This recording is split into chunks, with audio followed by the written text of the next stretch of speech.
Yes, welcome along. We are thrilled to be here with Leona and Rachael to chat about the year and to look ahead to 2023. And I suppose, look, for both of you, the good news, Leona, is it's been a really, really successful year. How do you reflect on it all? Yeah, obviously a lot of highlights. It seems like a really long year. It seems like a long time since we started the year. But yeah, overall, probably my most successful year to date. And obviously the highlight, getting that win so early in the season, and proud of how I performed in the big tournaments and the majors this year. I think, you know, for something like that, when you're waiting to win and you do it, is it relief? Is it joy? Like, what are the emotions? Yeah, I think it's a little surreal kind of when it happens. I don't think it fully really hit me.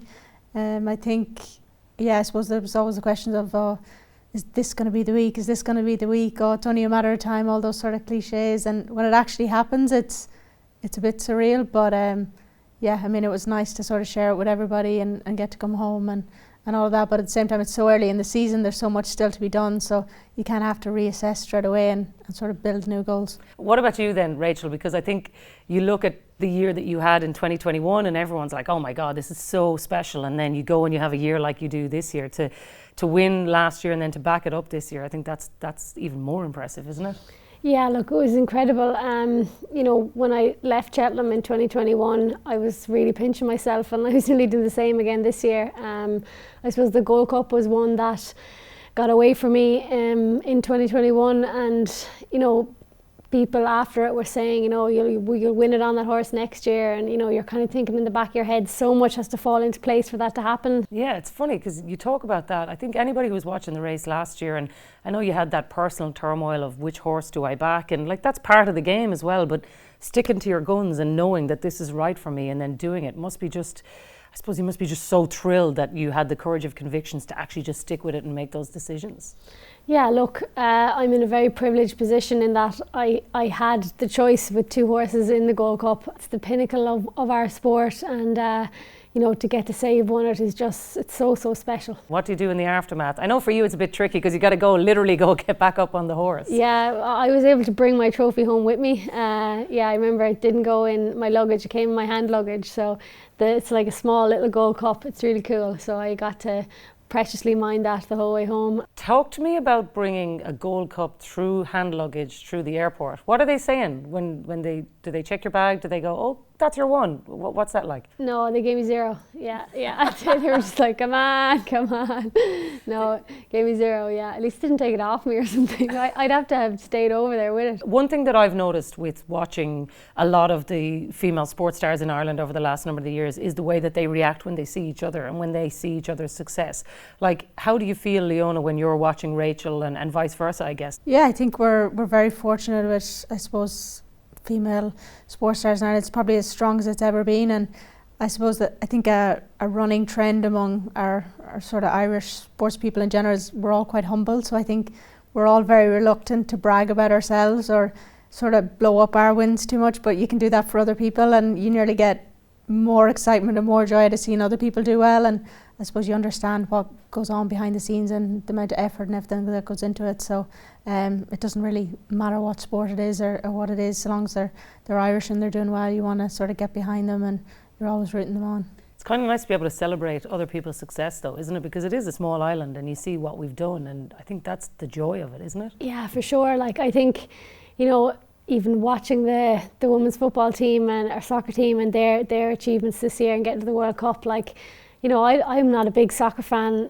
but like I was glued to that match, and it was class to watch it, and you know, it improves your mood on that evening, you know, watching other people be successful and other women be successful. So yeah, you definitely get a big kick out of it. I think the other thing that I've seen for what it means for you guys, and you mentioned the women's football team and all that as well, is what it does for kids in Ireland. Like, I watched you at the KPMG Irish Open this year, and you're watching people coming there to watch you. What does that feel like?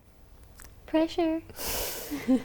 Yeah, I mean, it's definitely a little surreal. It doesn't seem that long ago since, like, I was the little kid looking for autographs and pictures and whatever. And yeah, I mean, you'll obviously have a lot of kids writing to Santi for Katie McCabe jerseys or whoever it is this year, and I think that's fantastic. And it's all about that visibility. And I think it's one thing watching on telly, but to actually go and see it in person, it becomes a lot more real. And then I suppose the look you see on little kids' faces when they get an autograph or a picture or whatever it is, or a golf ball, or I think you can't buy that. That's something that'll sort of live with them for a long time. Was it a bit surreal that week in Ireland? Because look, I think anybody who wanted the Women's Irish Open to come back and to have that visibility here was really thrilled to see it get the publicity that it did, and to see what KPMG did in terms of just their commitment to it. But I think for you, it's different than what it is like for the rest of the field, because everyone's there and they're watching Leona Maguire and they're hoping that she's going to win. So is it a bit surreal being Leona Maguire that week?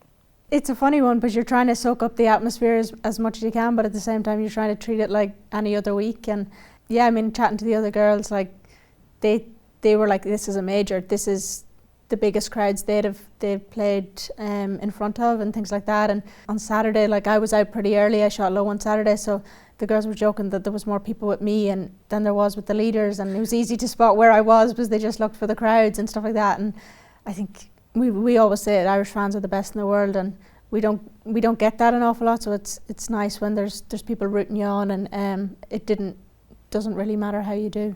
The more success you have, the more people see you, the more visibility there is, the more kids there are, the more fans there are. Do you notice a difference now, let's say when you go and you ride in Punchestown, you ride in Fairyhouse, the crowds, the kids, the people coming to see you? Yeah, like even on a quiet day when there would be a crowd there, you'll always get one kid, one or two kids asking you for an autograph or a picture or whatever.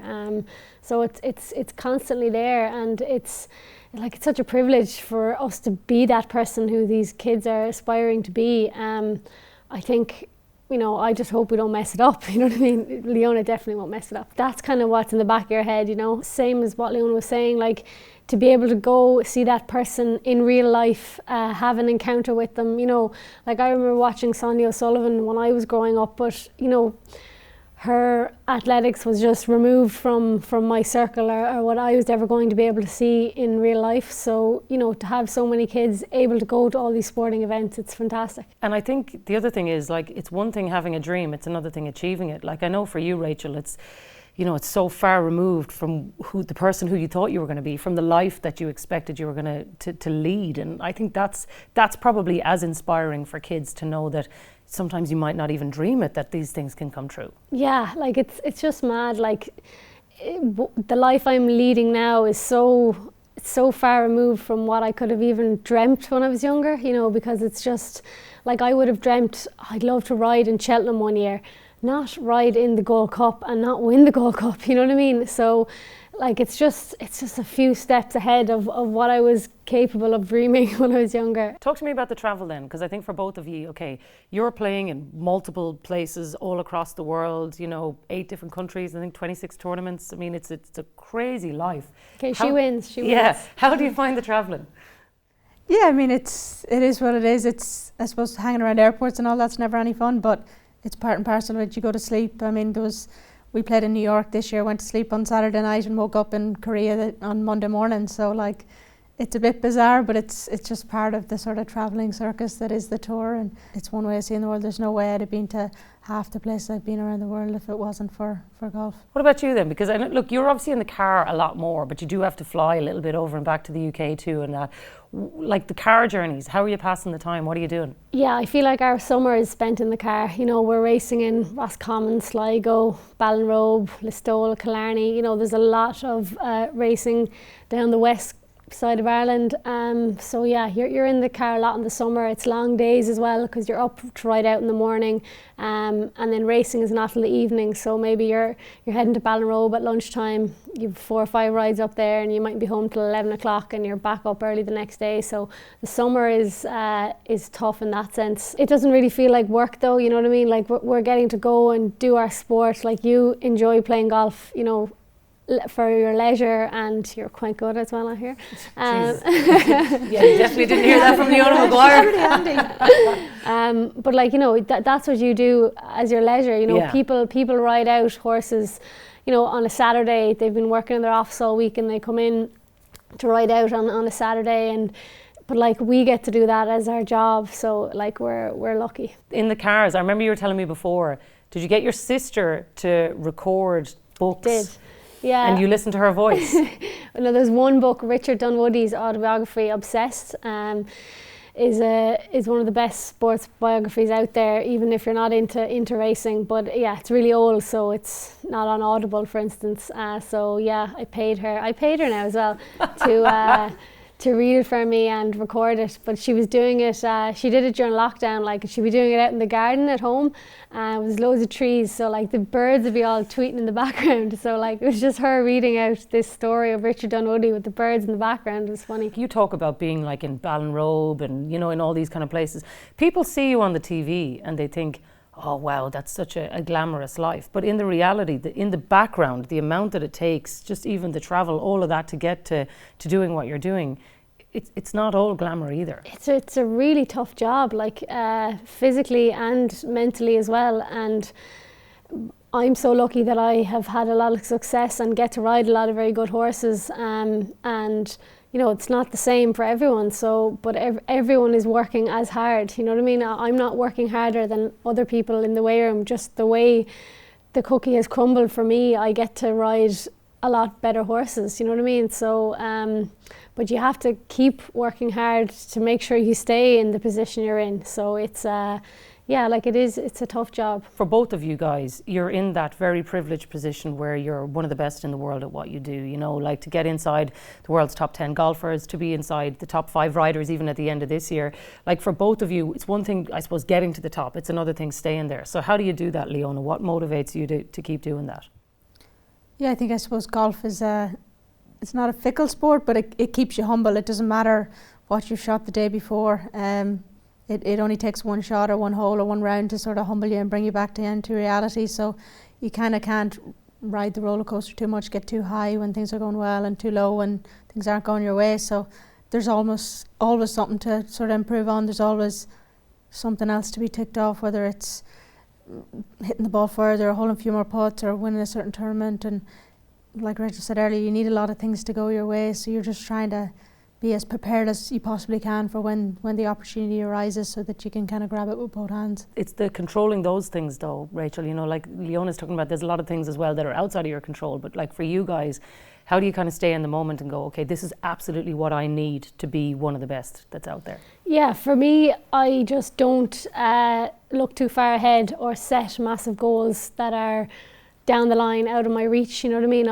I take things day by day, week by week. Like the next day we have racing, you're thinking of that day and trying to ride winners on that day. And you know, people are talking about Cheltenham obviously already, but like Cheltenham to me is still very far away. So you're just kind of thinking about the near future, I suppose, is how I've kind of dealt with things. Playing for $2 million, for instance, right? To a normal person like me, that's like golf. Yeah, I never get to ride for $2 million. You're missing out. But like that is so outside of most normal people's reckoning. How do you rock up to the golf course and stay in the moment and not think about that? Yeah, I mean it's not normal. It's one of those things that I think routine then becomes massively important. You treat it the exact same way as if you're just going out for a practice day the week before or whatever it is. And I think the nice thing with the big tournaments and the majors and the bigger events is the golf course is so hard, the conditions are so tricky that like you can't get distracted. You have to, one shot can be the difference in, like, you could be going along nicely and all of a sudden you make a double like out of nowhere. So you have to be so focused on each and every shot that you don't really have that time to let your mind wander or things like that. And obviously your caddy plays a role on those days as well, sort of keeping you relaxed and keeping your mind away, sort of in those walks to the ball and things like that. But yeah, I mean, you have people say to you, well, that shot was worth this or that putt was, like, you just can't think like that, because you drive yourself absolutely demented. So like, we get sent the list of prize money, the breakdown for the finishes every Saturday night. Like, I don't look at it because I don't want to go out the next day to know, like, okay, fifth is this or like, I just want to go out and be able to play in whatever it is, like it is at the end of I could totally understand that, right? Because I think that's not what motivates you to play the game. You play the game because you want to win, you want to be the best at it because that's who you are. But there is the other side of you. I kind of want to know though. Would you look it up after? Like if you finished fourth, would you look up to see? Usually mum and dad have looked it up and they know. Yeah, they know. But yeah, like like on the 17th at CME, for example, like I got it up and down for that bunker, and I got home and someone said, that was 180 grand bunker shot. That was some shot though. That was worth 180 grand. Like over the ball, no. Like I was just trying to get that ball as close to the hole as I possibly could. Like whether it was worth $18, it didn't really matter. The satisfaction comes on sort of pulling off the shots when you need to. Like Solheim Cup, there was zero money on the line, and it was just as important, if not more important. So I think you never play sport for the money. I think if I ever get to that point, then I'd maybe have to reassess. Your competitiveness just kicks in, and you just want to do as well as you possibly can. I think there's parallels in your sport as well, Rachel, because everybody else has money riding on you as well, and it's hard. Like I remember Ruby Walsh saying to me before, it's just trying to remove yourself from that pressure and knowing that actually that's their decisions, that actually has nothing to do with me. Yeah, I don't know. I don't think Ruby was ever too worried about all those people. I don't think I am either. That's their crucial mistake if they start backing the wrong people. But yeah, I'm just sitting here trying to reconsider how I'm going to get into golf. It's ridiculous. What a God. Incredible. But yeah, like it is the same. Like you if you win the Gold Cup, the first thing you think of is not how much that's going to mean for your bank balance. You want to win these races. You want to win every time you ride. It's just competitive. I suppose we're just competitive people, yeah. How do you deal with the disappointments then when you don't get to do that? Like when you lose. Like let's say the Gold Cup, for example, last year. You obviously have such a high year and everybody's talking to you about the massive highs. But in the back of your mind, you're still thinking about that one, the one that got away. How do you deal with those? A lot of practice, yeah. Like it took me a long time to get going in racing, I suppose, and so I had a lot of disappointment before the ball started rolling. Like spanned over 5 or 6 years, 6 or 7 years even, of just chipping away, but not getting on fantastic, and plenty of rides that weren't working out and stuff. So you just learn how to deal with these things and learn how to keep going with them, I suppose, and you're going to ride a lot more losers than you ever do winners. Ruby Walsh was like that, Tony McCoy was like that, and they're the two best. So that's just a fact of our sport. So I think you just have to get on with it and not dwell on what's after happening and keep moving forward. Do you have a process, Leona, for what you do after those days that just it doesn't go your way? Yeah, I don't think it ever really gets any easier. You've obviously put a lot of time and you want to give your absolute best. I think even this year in Dromoland, like on Friday I didn't play well, and I was really annoyed and really disappointed and probably tired as well, which didn't help. But we actually went for a walk around just like the local town and stuff that evening, and there was a man out walking his 2 dogs, and he was saying he was tuning into it at work and whatever, and he was like, oh, I can tell you're disappointed, but he was like, you've no idea the amount of people that are rooting for you and don't care how you do, they just want to see you do well. And I think sometimes you just need a little bit of perspective as well. I think it's very easy to like get caught up and go, oh poor me, I missed this shot or missed this putt or whatever, but in the grand scheme of things, we're incredibly lucky to do what we do. I hope that man follows you around for plenty more time to come. Yeah. Here, yeah. What about when you look to 2023 then? Because I think, Leona, when you've had a year like what you've had this year, there must be huge excitement knowing about what you've got coming at you, and I think everybody can sense it, what's coming with you. Yeah, obviously it's nice to be home for Christmas and sort of take stock of the year, but you're always sort of building to that next thing, and yeah, big year coming up next year, and obviously try and target the majors. It's going to be a very busy summer, and Solheim Cup again next year, and you get a taste of what it's like to be in contention of those big events, and you want to be doing that more and more. So yeah, just be as prepared as possibly can to make the most of those opportunities when they come along. I think the majors, when you look at you as a solo golfer, are hugely exciting, but I think after watching you in the Solheim Cup, everybody's like, oh my God, I can't wait to watch her in that again. Like, it's just, for somebody who doesn't play team sport all the time, it's like your one opportunity to go and do something amazing with a group of people. It looked like such a party atmosphere on top of everything else as well. It's just, I think everyone's really looking forward to watching that next year too. Yeah, I had an absolute ball 2 years ago, and like, it's one of those things, it went as well as I possibly could have hoped, but we had a fantastic team, and we don't get to play as part of a team, so it's nice having sort of teammates to rally around, and match play is a sort of different animal as well. Again, the competitiveness kicks in there, so it'll be very different this time around in Spain with fans, and I've already talked to quite a few people that say they're going over, so I'll have to make the team first. I'll have to get that sort of squared away, but yeah, I mean, it's obviously there circled on the calendar as one of the big events for next year. What about you then for next year? Because you say people are talking to you about Cheltenham, and I know it's so far away, but even in the back of your mind, you know, it must just bring back such special memories over the last 2 years when you've gone to a place and you know it has gone so well for you, to not want to just look forward to doing that again. Yeah, like I love going to Cheltenham. You know, it's the Olympics of our year, I suppose, and you know we get to have it every year. So it's incredible. Really looking forward to it, obviously. But you know, you're in a position, or I'm in a position now where I will hopefully have some very good rides over there. So you're just hoping that you can have some success. You know, it's a very difficult place to get winners. So you're just hoping that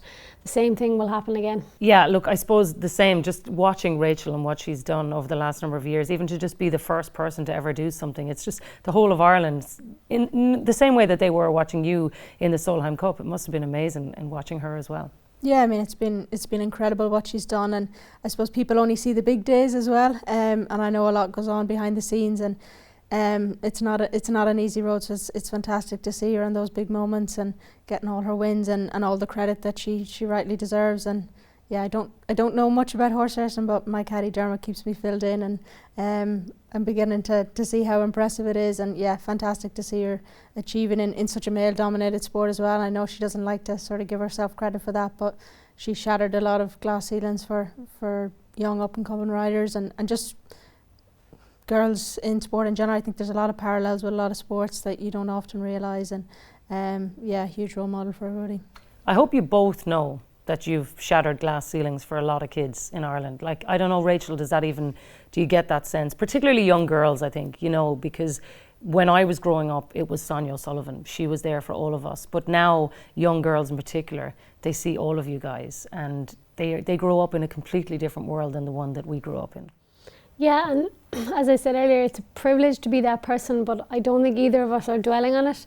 We're just trying to stay achieving and stay doing well, you know, because that'll have the knock-on effect that will inspire and so on. So you're trying to just stay doing what you're doing essentially, and yeah, are privileged to be in that position. And look, that helps, Leona, but I do think in 20 years' time, when there's another Irish golfer who's winning majors, for her to sit there and say, well, Leona Maguire inspired me, that's got to mean something too, right? Yeah, I mean, when you're still going and still doing that, it's not something you tend to dwell on too much. Like you said, it'll be something hopefully I can look back in 20 years' time and be incredibly proud of what I've done. But I think that's the nature of sport. You can't really dwell on things too much. You're always looking for that next big thing. And I suppose very fortunate as well to have, even for the likes of myself, Padraig Harrington and Paul McGinley, and have those lads to lean on for advice, and they've been very gracious of their time. And even Sonia came out to watch me in Australia a few years ago, and I think that's the nice thing as well. There's a camaraderie there with Irish athletes, and you can sort of glean bits of information from everybody and get their insights and celebrating each other's successes. For sure. Lastly then, can I ask you about life outside of golf? Because I think, look, for both of you, you're obviously involved with KPMG. That's the reason we're here today. But I guess it's picking brands and I suppose trying to align yourself to people outside golf, Rachael, that really means something. And I guess these are the decisions that athletes have to make as well. And it's probably something that we don't necessarily think about. What sort of thought do you give to it when you're thinking about what you want to do with your life outside of racing? Yeah, look, to have a big company like KPMG back you, it's a massive help. You're very proud to have a company like that who want to support you and who want to support women in sport. They've been absolutely fantastic, and it definitely takes a lot of pressure away, and you can just focus, I suppose, on your day job and what you're trying to do. So yeah, it's a massive help to have them behind us. I think when you look at what KPMG have done generally with women's sport though, Leona, it's not just an acknowledgement of, okay, we're going to put this money in here. It's actually trying to make real change on the ground in your sport in particular as well, where you actually genuinely see the real fruits of it out and seeing kids actually having access to a game that they didn't have access to before. Yeah, absolutely. I mean, golf's a very expensive sport, and yeah, I mean, to have KPMG on board for the Women's Irish Open is fantastic. We need a big title sponsor like that, and there takes a lot of sort of time and energy and resources to put an event on like that. And there's obviously the KPMG, the kids tour as well around Ireland, to give some young kids opportunities to play in Ireland, that they don't have to go abroad, that they can play around Ireland and then have that experience of having a grand final, and it feels like a big event for them. But also as well, sponsoring the major, the KPMG Women's PGA Championship, and they have the Women's Leadership Summit every year as well, and to sort of be in those rooms with people that have achieved in the boardroom and all sort of walks of life, not just sport but in business as well, and they're very inspiring people to be around. And yeah, it's nice to be a part of that, and we're very fortunate to have the backing of KPMG, and they've been part of my team since I turned pro, so that's something I'll always be grateful for, and proud to be associated with them. And look, I think some of that is, okay, there is a life that exists between corporate and in sport, but actually I think for you as well, some of it is just allowing you to be a better golfer then, because you're looked after in the background, and it actually just allows you that freedom, kind of like what Rachael was talking about there, where you can just go out and actually just be better at it because of the support that you have from people in the background. Yeah, absolutely. That's massively important. I think the more I can focus on my golf and just trying to put that little ball in the hole, the better. And I suppose KPMG have also come on board with our LPGA stats as well this year, which they've shots gained and all those different stats that the lads had for a number of years, that now we're having a bit more of a robust sort of stats database as well, that we can sort of look to, and just to analyse where we're at, see which areas we can improve, and that's been massive as well. And especially now in the off season when we're planning for next year, we can have a look at those stats and see what key areas we need to target going forward. Well, let's finish off with our Christmas wish then, right? Okay, look me into the crystal ball then for 2023. If there's one thing, Rachael, that you would love to do next year, what is it? I would love to compile the last 2 years in one. That'd be just perfect. What about you, Leona? Look into your crystal ball for 2023. What do you see? What do you want? Yeah, I mean, in an ideal world, you'd love to see a major on that list, but there's a lot of things that have to go right for something like that to happen. So we'll control what we can control, try and put myself in contention as often as I can, and yeah, just try and take advantage of any and all opportunities that come my way. Amazing. Well, look, we wish you both well for 2023. Thanks so much for the chat. Really enjoyed your company this afternoon. We'll leave it there. We'll see you soon.